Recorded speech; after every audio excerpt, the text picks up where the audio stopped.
13절 제가 9절을 읽습니다.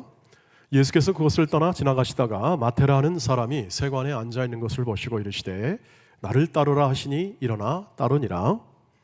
그래서 마태의 집에서 앉아 음식을 잡수실 때 많은 세리와 죄인들이 와서 예수와 그의 제자들과 함께 앉았더니 바리새인들이 보고 그의 제자들에게 이르되 어찌하여 너희 선생은 세리와 죄인들과 함께 잡수시느냐? 예수께서 들으시고 이르시되 건강한 자에게는 의사가 쓸데없고 병든 자에게라야 쓸데있느니라. 같이 씁니다. 너희는 가서 내가 긍휼을 원하고 제사를 원하지 아니하노라 하신 뜻이 무엇인지 배우라. 나는 의인을 부르러 온 것이 아니요 죄인을 부르러 왔노라 하시니라. 아멘. 아멘. 네, 오늘 이 본문을 통해서 주님이 오신 목적, 이 제목을 달았습니다. 왜 주님이 오신 목적이냐면 예수님께서 직접 자신이 오신 목적을 얘기하고 있습니다. 다시 말하면 의인을 부르러 오는 것이 아니라 죄인을 부르러 왔다, 죄인을 구원하기 위해서 왔다 하는 주님이 오신 목적을 분명하게 얘기를 하고 있습니다. 그런데 이 얘기가 담겨진 상황은 이 바로 식탁의 교제입니다. 식탁이라는 교제 속에서 이야기가 벌어지게 되는데 바로 마태라는 그러한 사람이 예수님을 따라오게 되었고 예수님이 따라오니까 제자가 되어서 함께 그 집에서 함께 식사를 하게 되었습니다. 여러분, 식사라는 것은 함께 교제하고 이제 친밀한 관계를 같이 맺게 하는 그러한 매개체가 되죠. 그리고 같이 밥을 오래 먹다 보면 뭐가 되죠? 식구가 되는 겁니다. 여러분, 오늘도 끝나면 꼭 식사하시길 바랍니다. 동원의 식구들이 함께 식사하는 것처럼 말이죠. 가족이 된다는 뜻이죠. 그래서 이렇게 우리가 밥 한번 먹읍시다 하고 이렇게 초대하는 건 굉장히 중요한 일입니다. 성경 안에서도 이렇게 한번 밥 먹자, 식사합시다 하는 것에 대한 초청은 굉장히 의미를 가집니다. 사실은 우리가 나중에 알게 되겠지만 이 천국 잔치가 바로 우리의 삶이었다는 것을 우리가 확인하게 되면 우리가 이렇게 식탁에 초대한다는 것, 이것은 굉장한 배려요, 또 영접이 된다, 이렇게 얘기할 수가 있습니다. 그래서 이 좋은 식탁 속에 있는데 오늘 바리새인이 거기다가 초를 좀 치는 것 같습니다.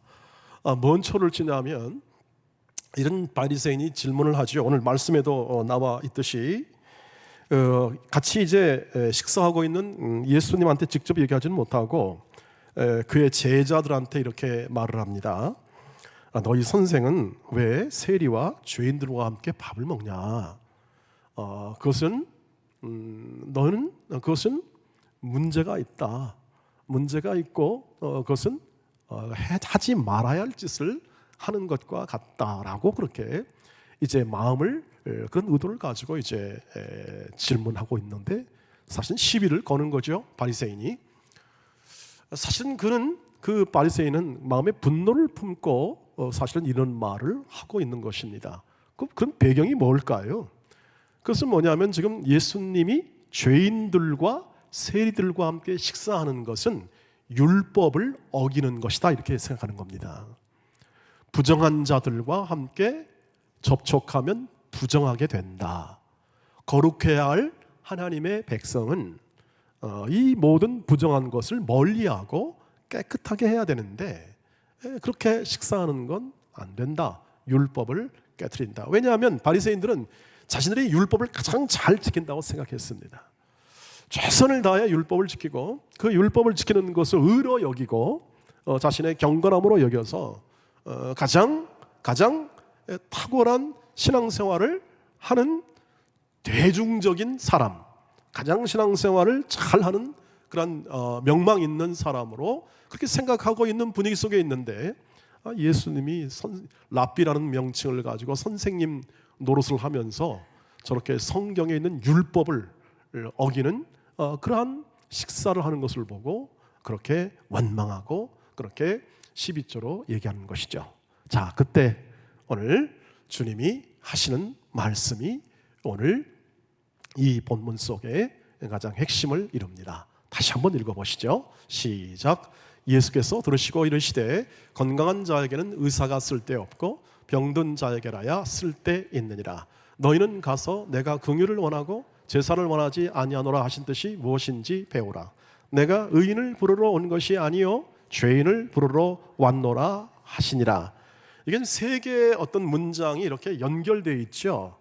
그래가지고 이것이 전체적으로 뭘 의미하는지에 대해서 한 번에 이것을 파악하기가 쉽지 않습니다. 예수님께서는요 이렇게 말하죠. 먼저 일반적인 상식적 범위에서 얘기합니다. 건강한 사람에게는 의사가 필요합니까? 필요하지 않습니까? 필요 없죠. 건강한 사람은 병원에 갈 필요가 없는 겁니다. 아프고 또 힘드니까 의사가 필요하겠죠. 상식적인 면에서 얘기를 하고 있습니다. 그러면서 예수님이 하신 두 번째 주님의 선언이 뭡니까? 이것입니다. 네, 선언이 죄송합니다. 거꾸로 가야 되는데 제가 감기를 걸다 보니까 정신이 몽롱해진 것 같습니다. 네, 주님의 선언인데요. 다시 한번 말씀을 보세요. 너희는 가서 내가 긍휼을 원하고 제사를 원하지 아니하노라 하신 뜻이 무엇인지 배우라라고 합니다. 호세아서 6장 6절의 말씀인데 하나님이 진짜 원하는 게 뭐냐 이거죠. 하나님이 진짜 원하는 건 뭐냐면 자비와 긍휼입니다. 어떤 형식, 어떤 제사, 율법 이런 것이 아니라고 하는 거죠. 그래서 지금 예수님 하신 말씀은 너희가 지금 혼동하고 있다, 오해하고 있다. 너희는 지금 율법 정신은 원래 긍휼이다, 자비다, 사랑이다. 그런데 너희는 지금 그 율법을 지키지 못하는 사람들에 대하여 차별하고 그리고 그들을 2등 시민처럼 여기는 오해는 그것이야말로 진정한 성경에서 말하는 죄다 하는 것을 얘기하고 있는데, 지금 바리새인들은 아까 말씀드린 대로 자기가 가장 경건하고 가장 의롭기 때문에 마땅히 이런 사람들과 율법을 잘 지키려면 배제하고 식사를 하지 않는 것이 맞는 것이다라고 오해하는 것에 대하여 너는 가서 좀 배워야겠다 이 뜻입니다. 바리새인들아, 하나님의 말씀, 하나님의 원뜻을 배워라. 그게 필요하다 하는 것을 구약 성경을 인용해서 얘기하고 있는 것입니다. 구약 성경 인용해서 말이죠. 그래서 지금 주님이 하신 것은 뭐냐면 너희가 지금 너는 의인이라고 생각하는데 바리새인들아 오해는 하지 말아라. 너도 죄인이다 이 뜻입니다. 너희가 지금 세리와 죄인들이 이렇게 밥 먹는 것을 보고 이렇게 함께 그들에 대해서 배제하고 그들과 함께 이렇게 나누는 것이 맞고 당연하듯이 생각하지만 그렇지 않다. 너도 하나님의 긍휼이 필요한 사람이고 그리고 너도 하나님의 자비가 필요한 죄인이다. 그러니 오해하지 말고 가서 참 뜻을 배워라 하는 것이죠. 예수님께서 지혜를 발휘하시는 겁니다. 비유를 사용하시고 구약을 인용해서 간결함과 날카로움을 가지고 이제 마지막 얘기를 하는 거죠. 마지막 얘기는 뭐냐면 이것입니다. 보시죠. 다시 보시죠. 내가 의인을 부르러 온 것이 아니요 누구를 부르러 왔다? 죄인을 부르러 왔다라고 얘기합니다. 나는 지금 당연하게도 너, 즉 바리새인에게도 마찬가지고 지금 네가 차별하고 있는, 원망하고 있는 저 세리와 죄인들, 그들을 위하여 왔다. 그들은 회복이 되어야 할 존재다. 그들은 나음을 입어야 할 존재니까 내가 와서 그들을 고치고자 한다. 내가 와서 이들을 회복시키고자 한다. 내가 의인을 부르러 온 것이 아니다. 나는 이들 죄인을 부르러 온 것이다. 바리새인 너를 부르러 온 거다. 오해하지 마라. 거부하지 말라. 나를 믿어라. 구세주로 믿어라. 구원자로 믿어라 하는 예수님의 의도가 담겨 있다. 이렇게 얘기를 할 수 있겠습니다. 그래서 오늘 이 모든 주님의 진정한 의도는 이것입니다. 율법의 겉모습, 율법의 껍데기, 규칙, 의무에 집착한 그러한 신앙생활을 버리고 율법에 담긴 가장 중요한 율법 정신인 자비로움입니다. 긍휼입니다. 합쳐서 사랑입니다. 이 사랑을 내포하는 말씀을 하시고, 내가 이제 의인을 부르러 온 것이 아니라 죄인을 부르러 왔다는 이 말씀을 통해서 나는 이 죄로 말미암아 이렇게 고통하고 아파하는 사람들을 온전히 고쳐내고 회복시키는 존재로 이 땅에 왔다 하는 사실을 분명하게 깨달으라고 지금 말씀하고 있는 것이죠. 여러분, 그래서 이 죄인을 부르러 왔다는 이 사실 앞에 우리는 우리의 마음 가운데 두 가지를, 이 두 가지에 대한 사랑을 확인할 수 있습니다. 그건 뭐냐면 이 죄인을 부르러 왔기 때문에 의인이 아니라 약하고 고침을 받아야 하고 부족하고 또 헤매고 있는 사람들을 위하여 오셨기 때문에 우리는 이분이 바로 조건 없는 사랑으로 우리에게 오신 분이다 하신 그러한 생각을 우리 마음에 가질 수가 있는 거죠. 조건 없는 사랑으로 우리에게 오신 것이다. 왜냐하면 완성된 게 아닙니다. 완성된 사람을 권하는 게 아니라 불완전하고 아직 믿업지 않고, 아니 사실 아주 왼수 같은 놈인데 구원하러 오신 거죠. 그것이 바로 로마서 5장 8절의 말씀이죠. 바울의 모든 선언입니다. 한번 읽어보도록 하겠습니다. 시작. 우리가 아직 죄인 되었을 때 그리스도께서 우리를 위하여 죽으심으로 하나님께서 우리에게 대한 자기의 사랑을 확증하셨느니라. 아멘. 우리가 원수 되었을 때 하나님께서 아들을 보내시고, 우리가 아주 거부하고 아주 못된 짓을 많이 하는 그러한 상황 속에 있을 때에 하나님께서 친히 아들을 보내서 우리의 어떤 조건을 달지 않고 우리를 구원하십니다. 조건 없이 무조건적인 사랑을 부어주시고 우리는 그것을 은혜라고 말을 합니다. 조건 없이 베푸는 하나님의 사랑, 이것이 호의, 이것이 은혜라는 표현입니다.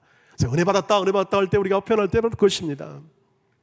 진정한 본질적 은혜의 표시는 그겁니다. 조건 없는 사랑을 받았습니다. 그리고 오늘도 받을 줄 믿습니다. 이것이 바로 은혜 받는 마음입니다. 여러분, 그래서 조건이 없기 때문에 우리로 하여금 다른 어떤 구원에 관하여 우리의 노력이나 우리의 어떤 자격, 어떤 도움, 이런 것을 하나님이 원하지 않으십니다.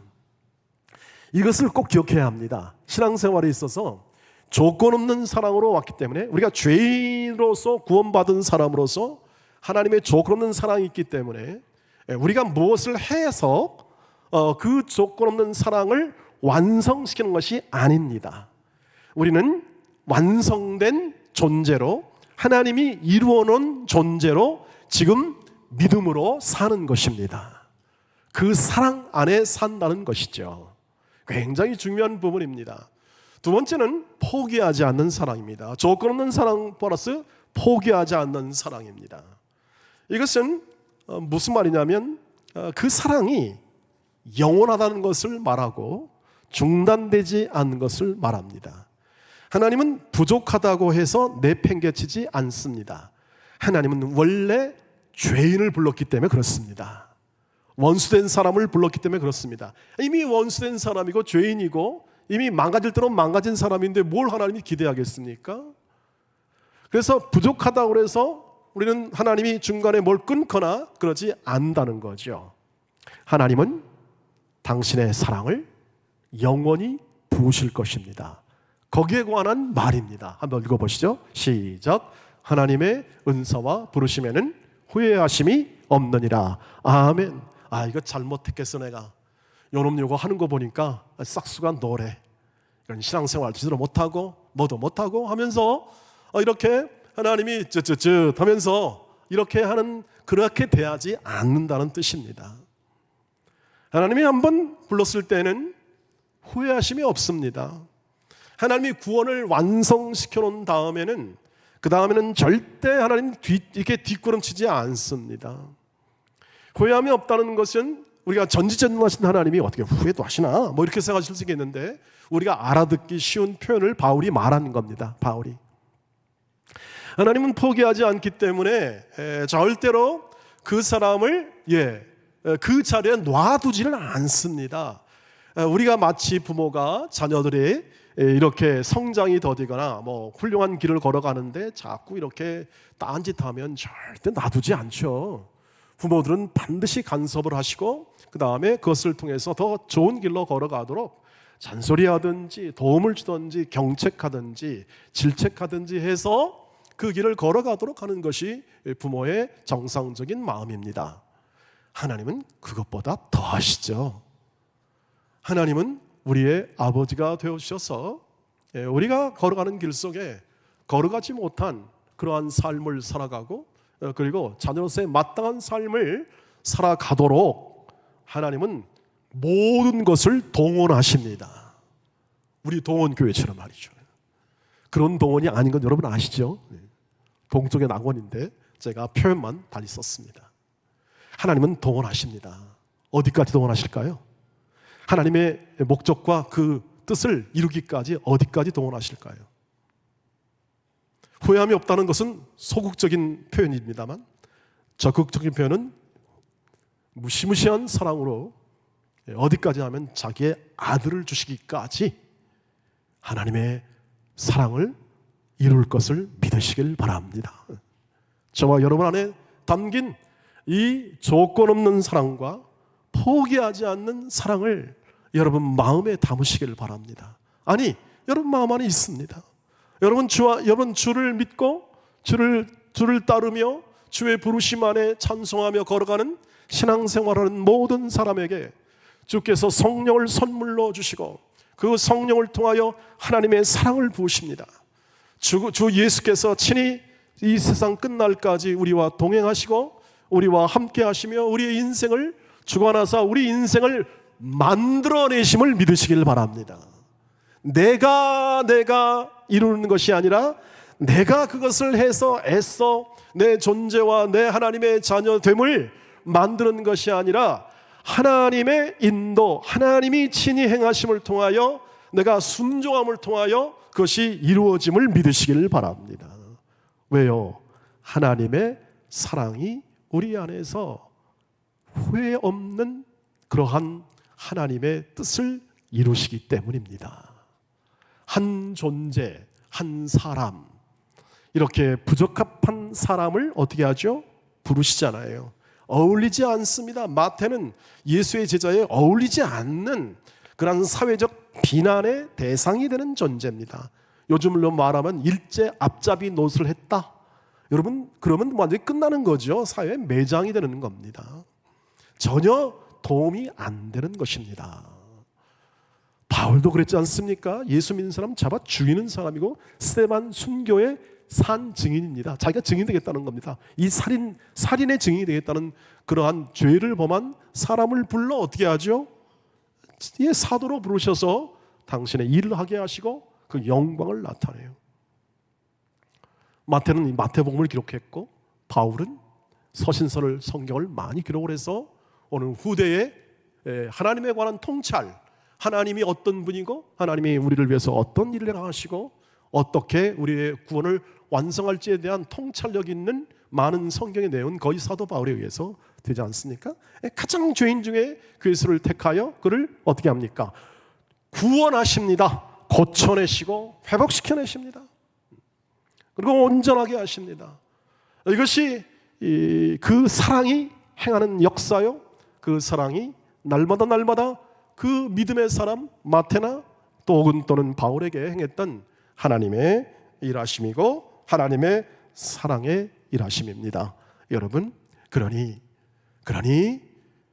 하나님이 포기하지 않으니까 여러분 스스로 여러분의 삶에 있어 주를 따르고 주를 믿고 주님을 사랑하고 무엇보다도 사랑하는 인생을 사는 것을 절대 포기하지 마시기를 주의 이름으로 축복합니다.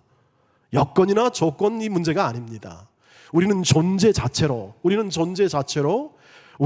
주 안에 있고 우리는 주를 믿으며 있으며 주가 우리 안에서 행하시고 우리의 인생을 만들어 가신다. 그래서 우리가 같이 살아간다 표현하잖아요. 내가 그리스도와 함께 십자가에 못 박혔나니 그런즉 이제는 내가 산 것이 아니오 내 안에 그리스도께서 산 것이라. 내 안에 그리스도께서 사는 것입니다. 지금 이 반복되는 인생과 삶에서 주님이 실제로 내 인생을 살고 계신다고 하는 것입니다. 절대 포기하지 않습니다. 조건을 붙이지 않습니다. 하나님은 그 은혜와 사랑으로 우리 인생을 완성시키겠다는 일에, 특별히 여러분의 모든 삶을 통해서 내 이웃을 사랑해라, 너는 사랑의 인생을 살아라, 다른 것은 아니다, 다른 것은 괜찮다, 놔둬라, 세상 의지하지 말라, 먹을 것 입을 것 염려하지 말아라, 내가 너와 함께하여 반드시 이룰 것이니까 나를 믿으라, 나를 따르라 하시는 주의 말씀에 순종하여 그 믿음의 삶을 날마다 행하시기를 주의 이름으로 축복합니다. 예, 지난주 건 또 잊어먹으세요. 괜찮습니다. 지난주 건 잊어먹어도 괜찮습니다. 잘했든 못했든 우리는 앞으로 전진합니다.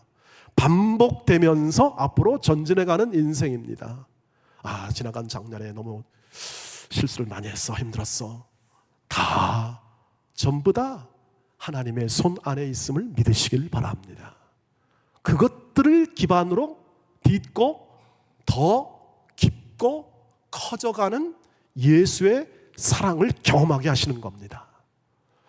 예수의 크신 놀라운 이 조건 없고 포기하지 않는 사랑을 그런 다양한 조건과 환경을 통해서 경험하게 하시는 거죠.